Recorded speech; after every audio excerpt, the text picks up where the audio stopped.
Art after metaphysics, my analysis of the situation of contemporary art.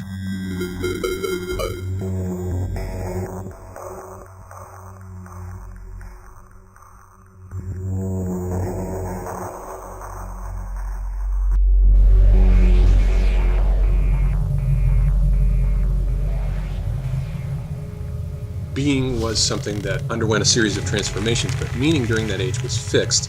What Derrida calls in his essay Structure, Sign, and Play in the Discourse of the Sciences was anchored by transcendental signifieds.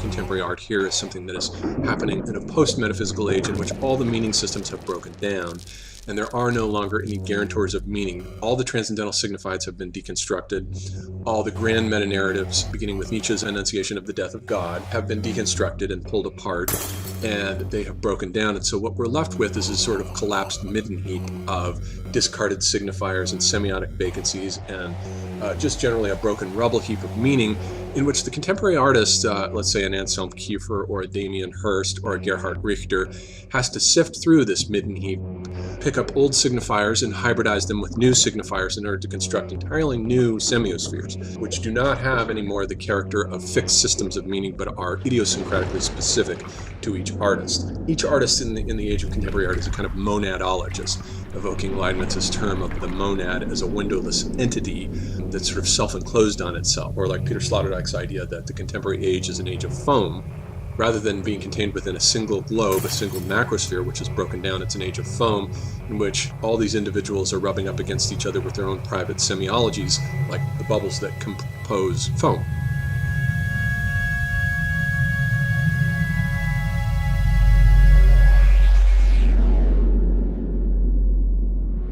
I draw the line for the emergence of contemporary art actually with the shift of the art world from Paris to New York. And any time an art world shifts from one world city to another, you do have the shift into a new world age. Here we have the shift from Paris to New York with the abstract expressionists, which paint the semiotic vacancies at the heart of being. We begin to get the meltdown of the modernist sort of Jungian archetypes. They're all melted down and they disintegrate. They too go down the drain, just as the Christian iconotypes had gone down the drain in the 15th and 16th centuries.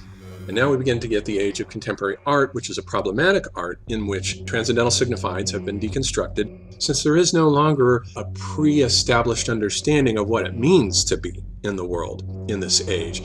Each artist has to construct his or her own understanding of being. Each artist in the epoch of contemporary art, which is a post-metaphysical art, precisely because each artist idiosyncratically constructs his own world, his own private semiosphere with its own logic. There has been a breakdown of being and the construction of these world islands. Each artist is a kind of monk or priest who officiates over the practice of his own mysteries, like a priest in the ancient Hellenistic world of the mystery cults, in which the beholder is simply initiated into the world of the private semiosphere of the artist.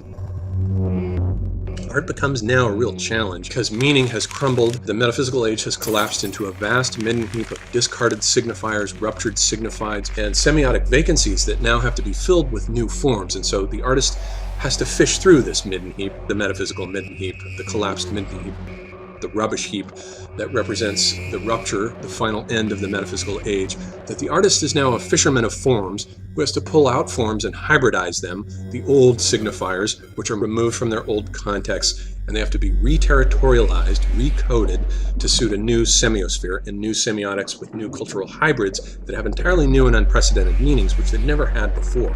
Which is why, when one encounters an artist like Joseph Beuys, let's say, one stands there so puzzled before his art. His art is unintelligible until you learn what his private code for the art is. Then it becomes intelligible. And that's a new thing in art. Each artist is the priest of his own mysteries. And so that's what this book is about. It's an analysis of the works of 12 or 13 artists and how they dialogue with being and fill these semiotic vacancies with ruptured signifiers that have new and unprecedented meanings that have to be recoded for an age in which meaning is no longer a matter of binarity, of truth and falsity, but of degree.